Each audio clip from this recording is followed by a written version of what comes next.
I already opened mine. Cheers. What's up, dudes and dudettes? It's Tony Lane. It's Brandon Johns. We are the Dude Network, and this is the Dudes After Dark. Oh, it's funny is it's been like a working name for like 3 years, but it's never changed. So still a working name. I thought Anyway. we switched it to the Weekly Dude. Weekly Dude. See, that's what I'm saying. Always a work. Yeah, Always a we'll work. figure it out one day, folks. Obviously, the Weekly Dude is not it. Right. That's all we need to know.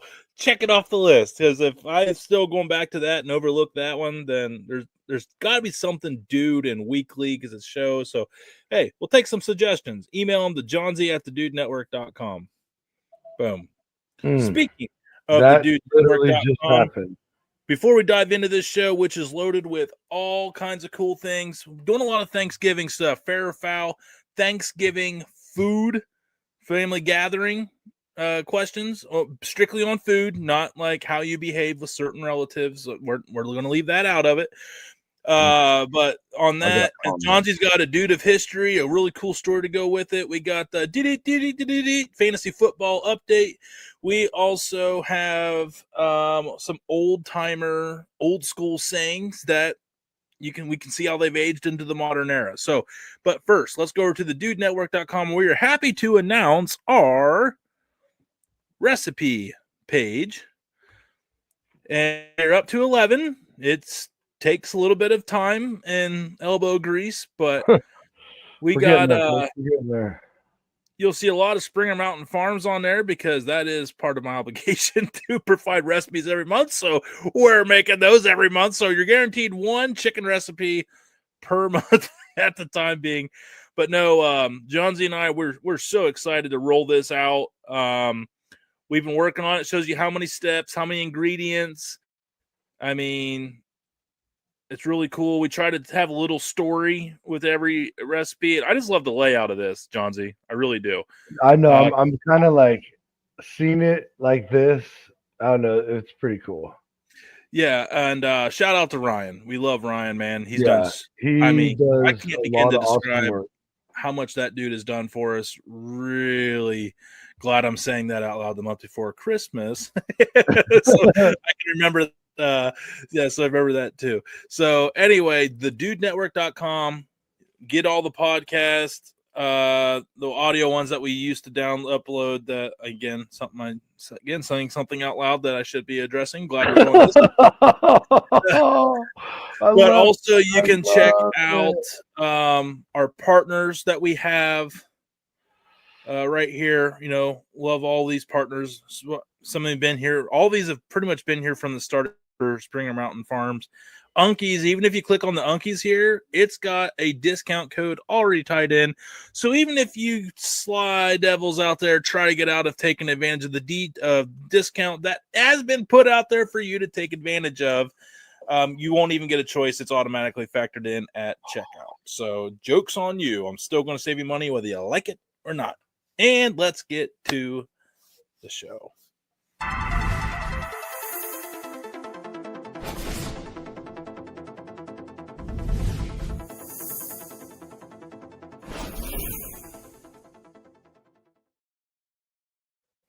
Thanksgiving, Johnsy.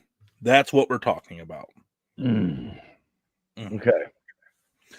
So, I'm sorry, I am dialed in right now. The whistle's hot. If you're feeling me like a little more, it's because we're on the football field right now when this is coming out. I'm radioing right now. Right. The Garaway Football Pirates. So big time. If you go to WKLM FM. I should have that stream shared over to our personal Facebook page as well. Give WKLM some love because they're letting us dude it up as we work for them on the sideline too. And got Johnsy and me.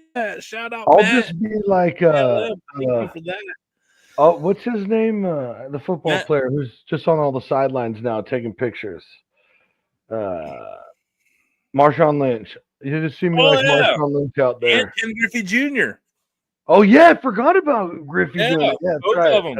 Both of them. Yeah. That's right.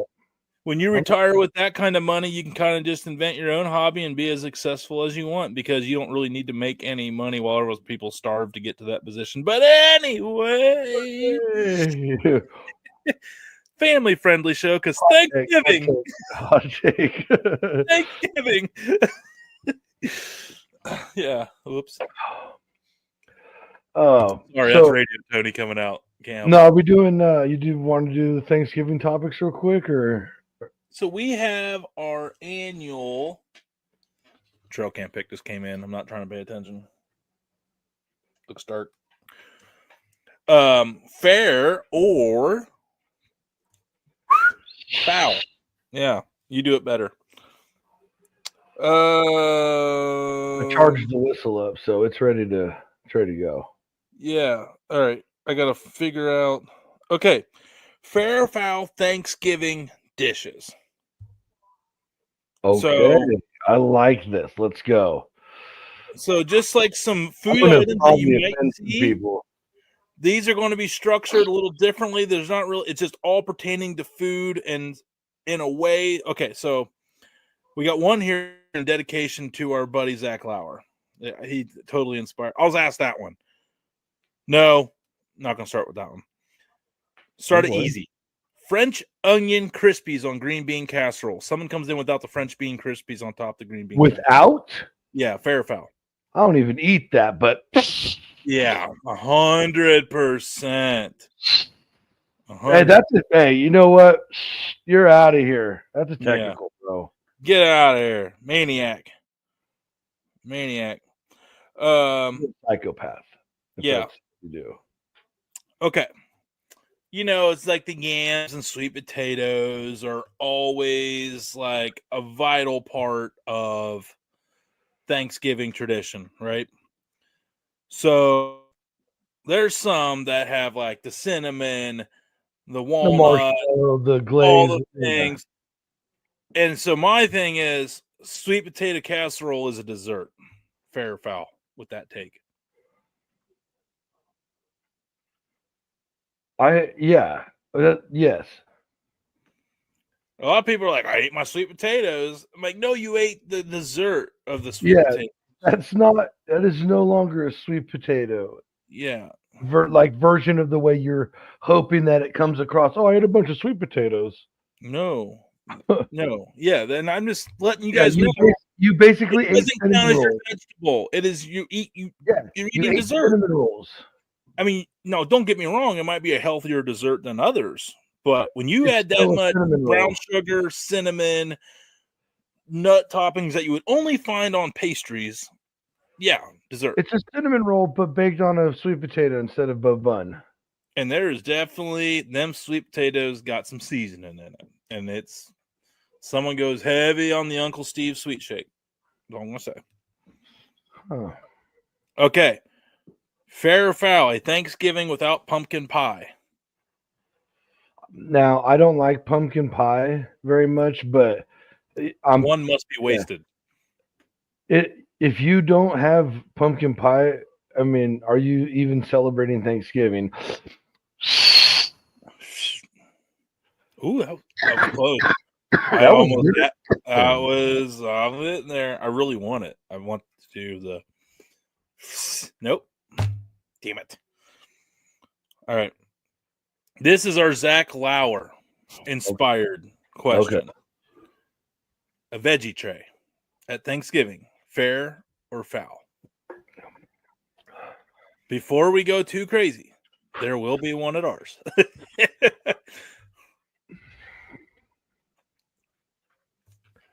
That's hard, man. You want me to take the lead on this? I love veggie trays. But at Thanksgiving, yeah. Go ahead. Now, I will say, if you buy like everything and make a really classy one yourself, like make your own homemade ranch, we could tiptoe into some fair territory on that as we lose Tony. But if you just run off to the store, pick up the veggie tray because that's all you want to bring. It's kind of So, John, now that Okay, Yeah. so as soon as I call foul, I have internet issues, so I upset the Thanksgiving gods already. So fair or foul? I say fair if you do a nice version where like you chop it all up, you prepare like you make a vegetable charcuterie board with a bunch of different sauces that are really good. You could there's a fair line there. But if you are just the bum who goes and buys it so that you're like, oh yeah, I brought stuff. Yeah, I did it. And they're like, well, what'd you bring? Like, I brought the veg. You ever notice how proud they are? Like, oh, I brought the veggie tray. Hey, it's like I went and spent all this money on a veggie tray. No, yeah, and you know what? You're actually. I'm going to switch my logic to that. You swayed me. The fact that whoever says you can't be changed on, watch what's about to happen. I think if you're bringing the veggie tray, in addition to what you're already like, you're actually making a good recipe and sharing your love of your food and what's coming from your family to the whole family. That's fair. But yeah, I'm with you. It's only foul if you are the proudful owner of the veggie tray. Yeah, exactly. Can't win with it. I can't do it. Yeah. Okay. No. Last fair or foul. Last fair or foul. Ham for Thanksgiving. Ham for Thanksgiving? Basically no turkey on Thanksgiving. You go with ham. No, I can't do it.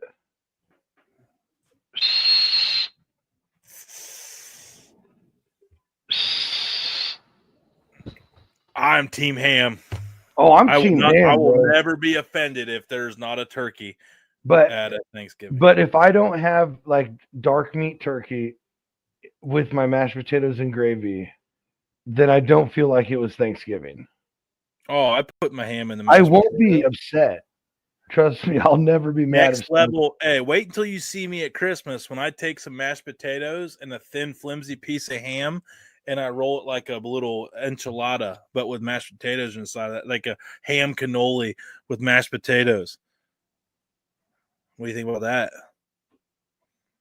Bro, don't insult cannolis like that. It's better than a cannoli. How about that? Don't you take it back. Even the ones with ricotta.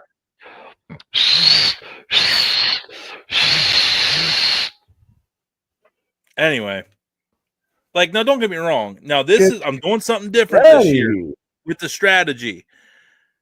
Sometimes I'm not always I like my turkey, but it's got to be with like mixed in with everything else. I don't just like eating turkey. No. It's got to be like into like, I call it my Thanksgiving roll, where I take like the noodles, the mashed potatoes, and the turkey, and I make it into one big old happy wham casserole. Yeah.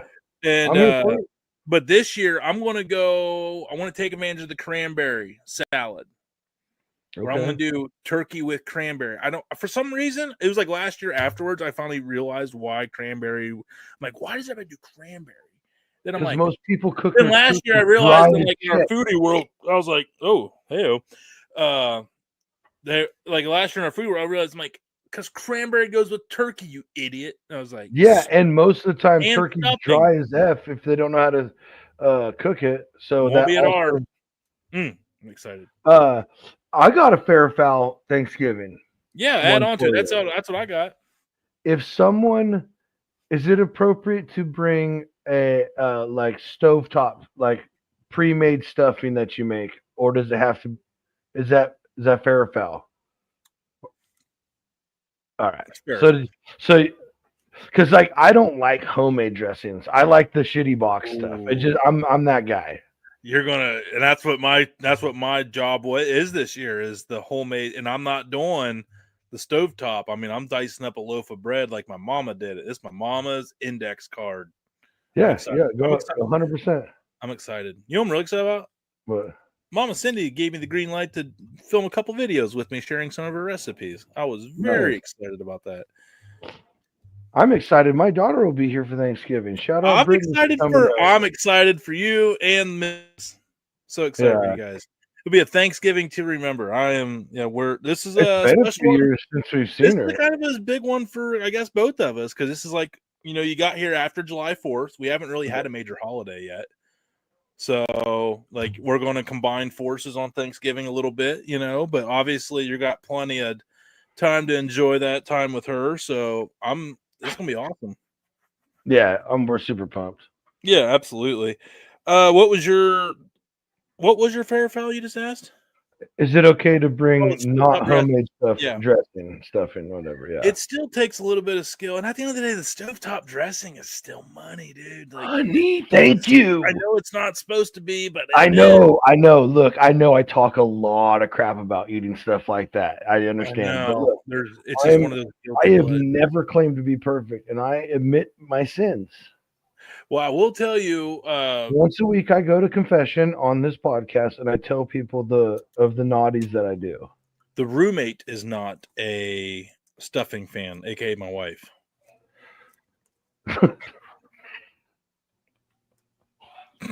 Oh, anyway, that's a different conversation. Oh, so I do have on Thanksgiving. You want me to round out the Thanksgiving stuff I got? Because I have 4. You had some like good luck things or something. Yeah, which isn't something one I totally forgot about because we used to do it as a kid, but it's not something I haven't seen done in a while, and that's obviously the turkey wishbone.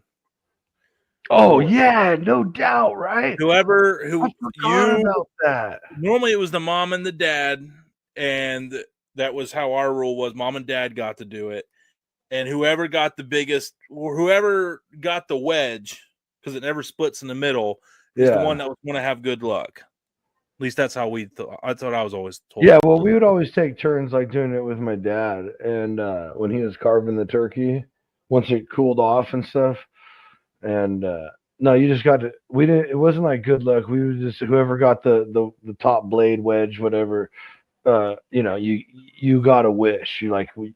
You could wish for something that year or whatever. Yeah, the Google AI overview was like the person with the larger piece is believed to have their wish come true, or you're supposed to make a wish, right? Or be blessed with good luck for the coming year. Right. Yeah. All right. So that's the common one. These other 3 I've never heard of, but maybe you had. So I wanted to get your feedback. A wish tree. Instead of writing about gratitude, guests write down their wishes for the coming year and hang them on a small tree or branch. Never once heard of that. Kind of like it. Not mad. I kind of like. I don't like the instead of like being grateful, we're just wanting more shit. Yeah. Stay grateful. For one holiday, people, stay grateful. Oh, we lost Tony again. He brought up the wishing tree. Don't do it. Stay grateful for Thanksgiving. That's what it's about. Thankfulness. He's back. We're good. Yeah. You didn't have to pause it. I didn't. I didn't. Yeah. So yeah, I thought that was cool. No, I know. I see. I looked this time. Last time I just kept on going. Yeah, they're just getting a lot more Johnsy time than they're used to. They're welcome for that. That's fine. It's a fair trade-off. Toast and glass tapping. Wait. Toast? That was the next toast and glass tapping. At the start of the meal, everyone taps their glasses as the first toast is made. This is a good luck tradition for everyone at the table. We grew up Mormon. There was no toasting, really. There was no, we didn't. There's beers, but never did it for. Normally, people didn't drink till like the unwritten rule was you didn't drink beer till after the dinner. Right. Yeah, that was always so after the hangout portion of because we were like. There wasn't like big, like we'd get together and there'd be a couple people that would accidentally have a couple too many, but like it's only because they didn't drink like that, Right. So so it was kind of like nobody was really like chomping at the bit to touch anything because after the food would be like the games and stuff like that, and that's when everyone started getting a little more comfortable and start having a couple beers. Like what? If my extended family is different, but like at home, it was always like Thanksgiving or Christmas are basically ran the exact same. The day operates exactly the same. So my mom would make either coffee cake or cinnamon rolls. Okay. for breakfast those days. And then my dad would start getting the turkey ready or whatever. He'd cook his favorite breakfast of all time. He gets twice a year. It's when he cooks his turkeys on Christmas and Thanksgiving. It's the neck and the gizzards, and he just turns the pan on high, fries the ever loving crap out of them, gets the house smelling like roasted nothing turkey bits, and he eats them with like 2 fried eggs, and he's like the happiest person in the world. Hey, shout out. Hey. Yeah, it's and then we always hang out then. Like that's when they like would have everybody over. Okay. Or like we'd play games and all that stuff, and then we eat like real early, like at 2 p.m.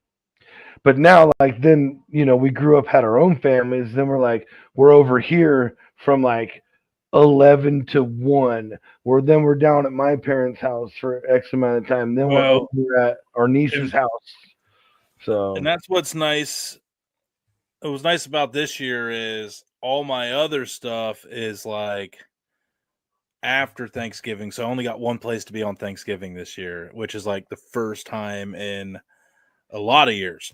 So yeah, very same. excited. I'm very excited to kick my feet up, wear my stretchy pants with pride, and just graze. Because I like to eat like one big plate, maybe a second if I'm really feeling it. And just kind of mow back and forth between the line. Like you just slowly go back up or back and forth to the table. I get it. Pick at what you want. What was your favorites? Get what you didn't need to have, or I mean, you know what I'm trying to say here, folks.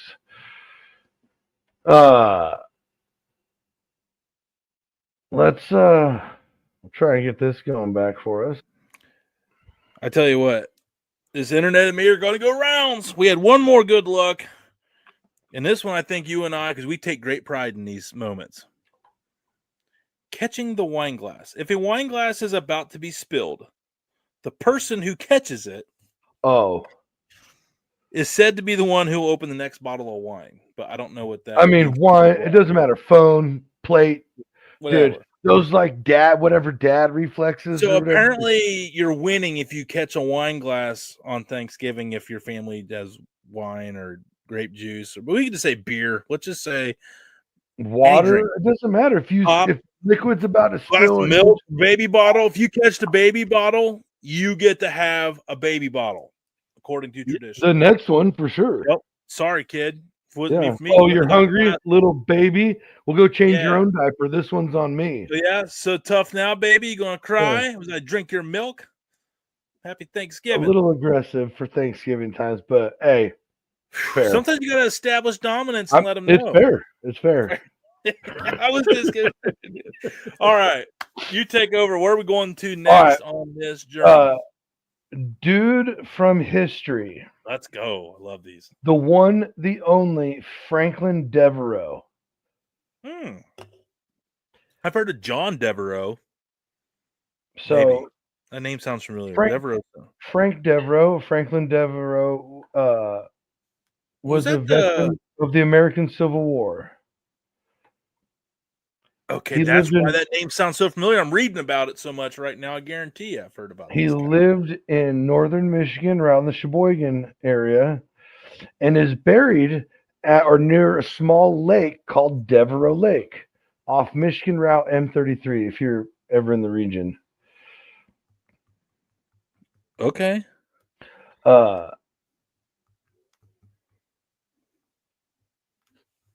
So why we are bringing the interesting thing about is like his exact biographical details and like, birthplace everywhere, this and that are like kind of iffy. It's like sketchy at best, the details, because people only remember him for towards the end. So born October 1830, and he died in September 4th, 1883. So, in September or August, it's kind of up in the air on that, 1883, The body of Frank Deveraux and the body of a bear were found together in the woods near uh, about 8 miles from Sheboygan, Michigan. The location reportedly had disturbed ground. The turf the turf around the bodies was all thrashed up and torn apart over an area described as about 20 square feet. According to the like main narrative, Deveraux was picking berries or wandering in berry bushes when he encountered a bear. He shot and mortally wounded the bear, but the bear gravely wounded Deveraux, including fracturing his skull. So he shoots the bear. I'm guessing it was a charge type incident. Yeah, he killed it, but in the meantime, before it Shoots died, the bear doesn't know it's dead yet, and ends up unaliving Deveraux. So they bolt that as a result.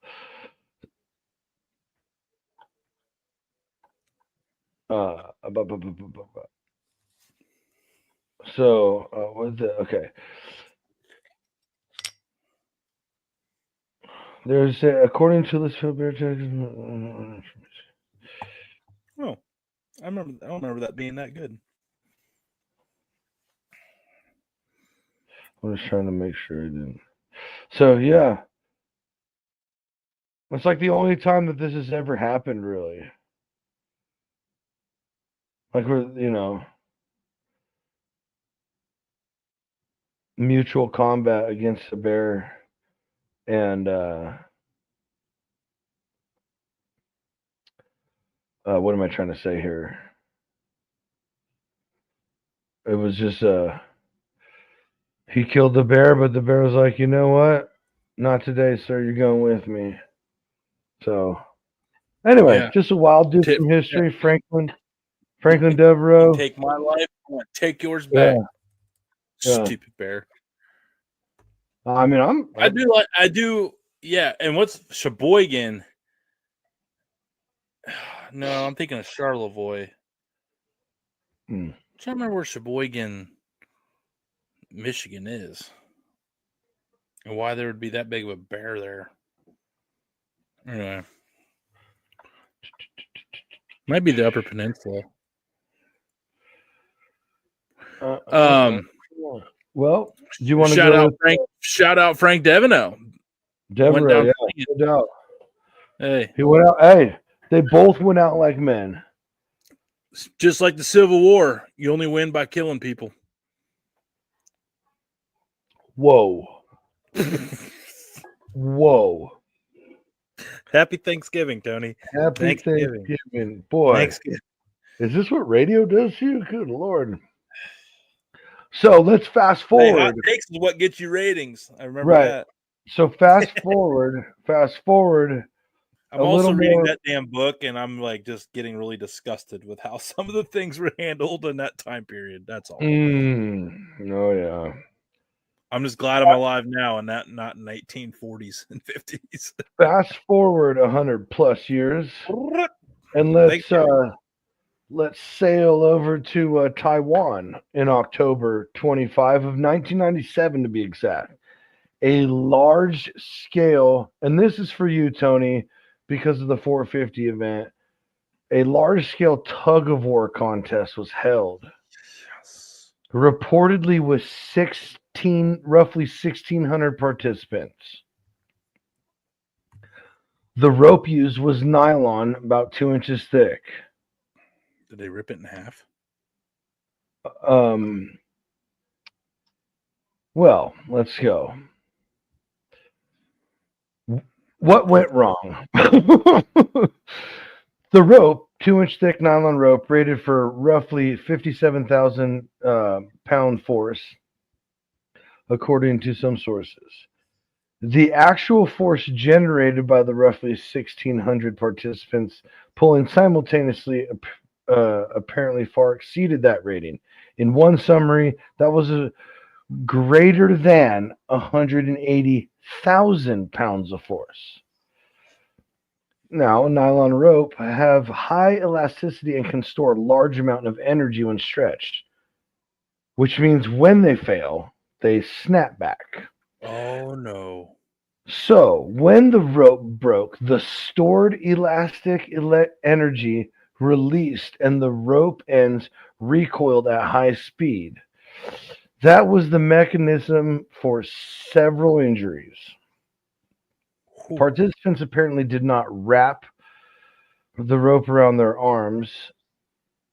Wait, participants apparently did not wrap the rope around their arms, which sometimes is blamed in rope injuries.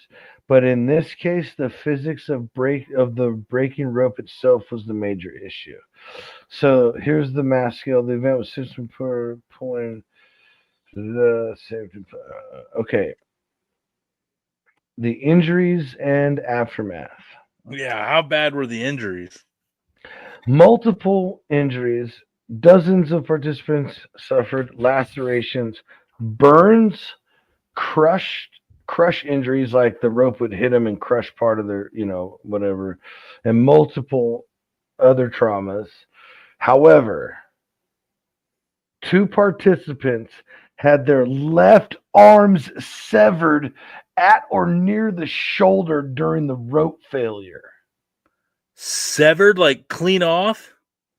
Two participants had their left arms severed at or near the shoulder. Holy shoot. Wow. Mm-hmm. That's wild, man. Yeah. So we saw Tony recorded a man go down and he got drug a good 15, 20 feet Shout out at to that least. guy for just never giving up. Yeah. No, dude, the guy's heart was still in it. But like, he was holding on, just like, oh.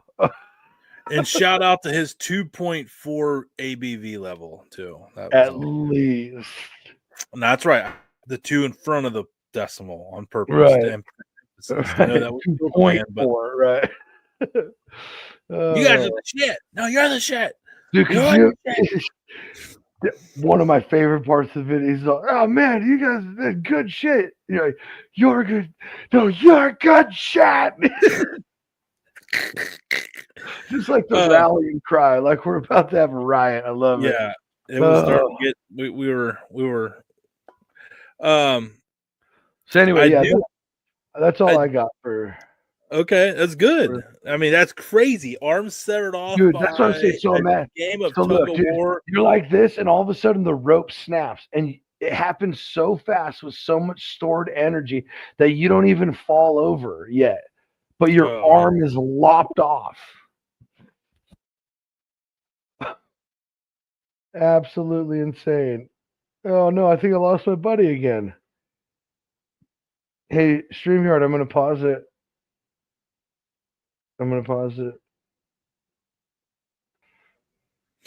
Who's ready to throat punch their internet? This guy. And is that fair or foul? 100% fair. Is his internet fair or foul? Yeah. If it was a fair foul, and I just came across one that we never got to that I'm excited to go over next week, and we'll let you guys know the name of it now. Fair or foul, bromance affection. Oh my dude, God. I forgot I did this. And I'm like looking, I'm like, this is gold. Oh my gosh. Yeah. Because there's some bromances that are very comfortable, and then they like try to make people awkward on purpose. Like, so yeah, that along those lines. Yeah. No, I got the image. I mean, so I had some other old timer sayings. Right. I think the last one I said, that's why pencils come with erasers. We went over that one. Yeah. When the sun's out, make hay. Did we go over that one? Okay. Oh yeah, when someone's grinding the gears in a standard shift.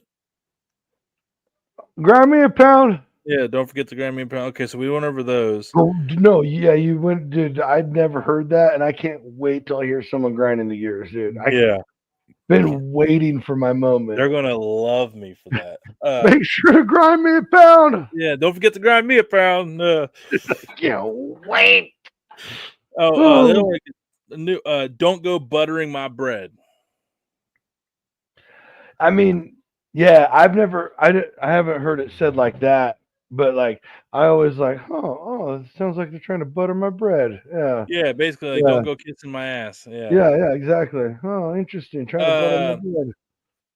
I got told this one all the time as a kid. Both of these, it was the same thing.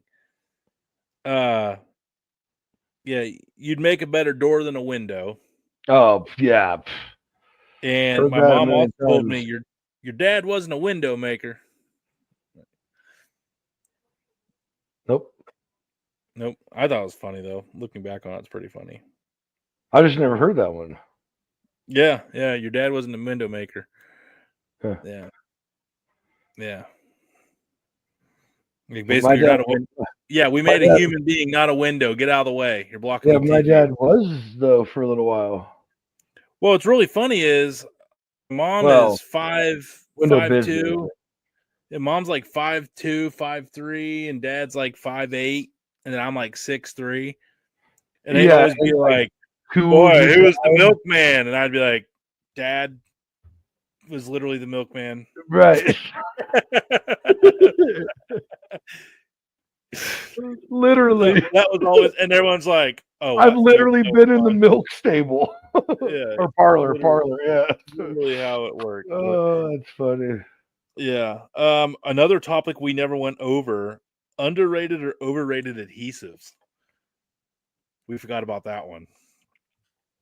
I am so glad I have like two phones because I'd never text each other. I never text myself unless it's like of something of importance, because with like videos or pictures, I drop it.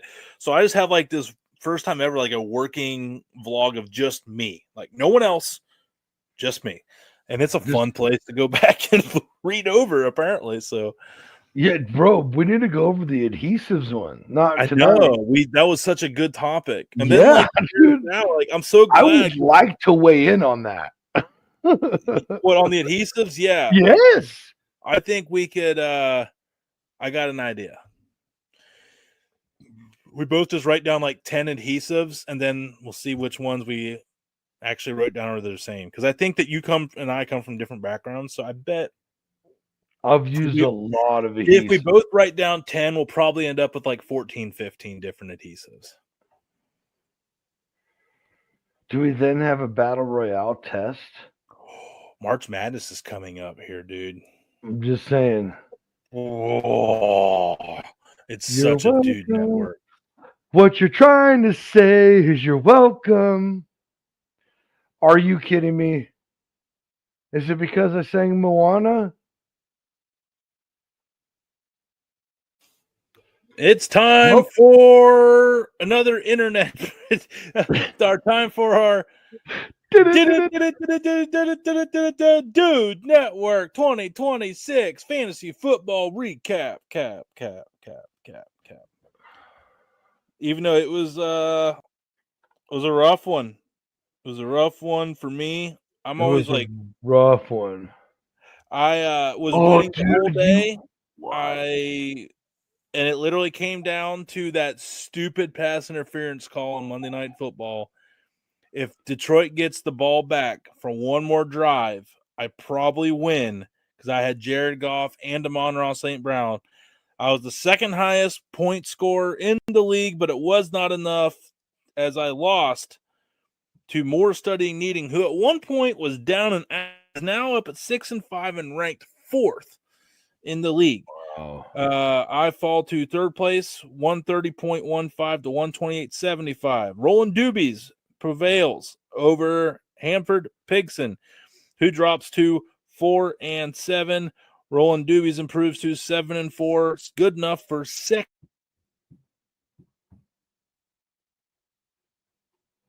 Good enough for whatever he was. Oh, yeah, second.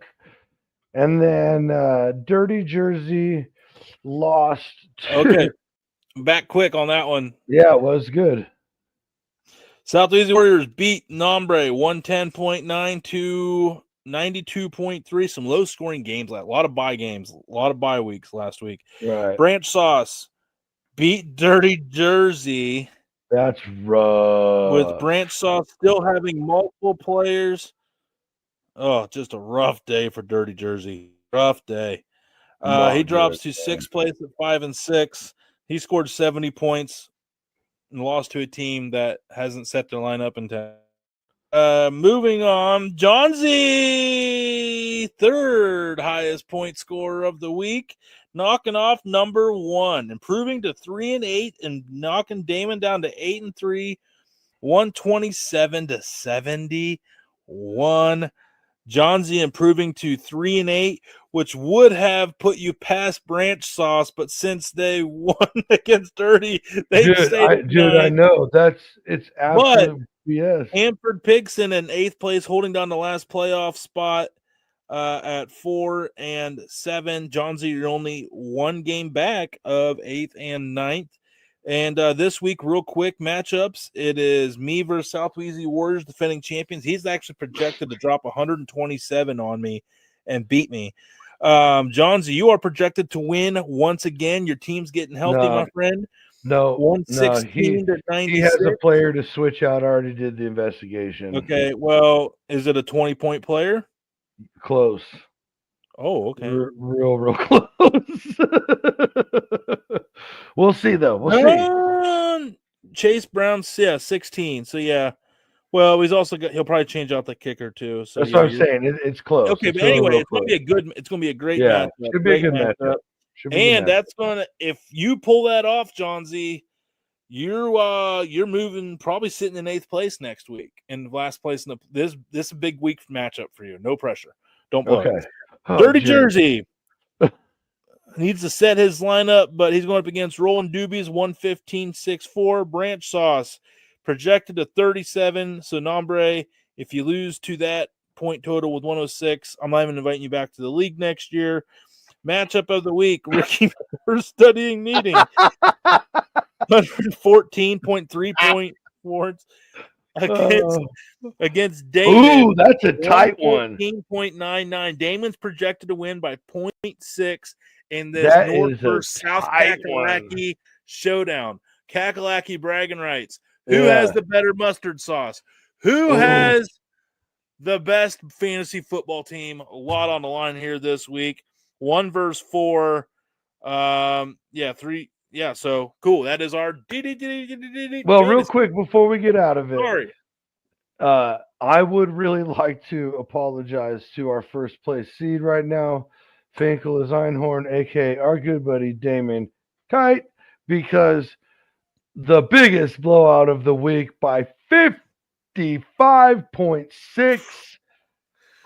The football team versus Finkel is Einhorn. Sorry, D. He's not even here to defend himself. I love you, buddy. Shut up, D. But that is our Dude Network Fantasy Football Recap. Thankful for everybody for staying to my internet connections. And we're also glad that you're hopefully listening to the football broadcast that we're a part of tonight. More content will be coming out this weekend onto that. Shout out to Matt Croy at WKLM for making that happen there for us. This will be really cool. Johnson's never been around my folk. You know, where I live now is on the other side of the county, so he hasn't had a lot of exposure. So a lot of people know him that he has no idea who they are. So Johnson's a weird. I'll be curious to see how many people come up and say, I know I got some friends. One classmate, he came up from Florida to watch this game, I think. So or at least he was up here. Oh, he's probably up for Thanksgiving. It'll be real interesting. But one thing we know for sure, we will be screaming, "Go Caraway!" Oh,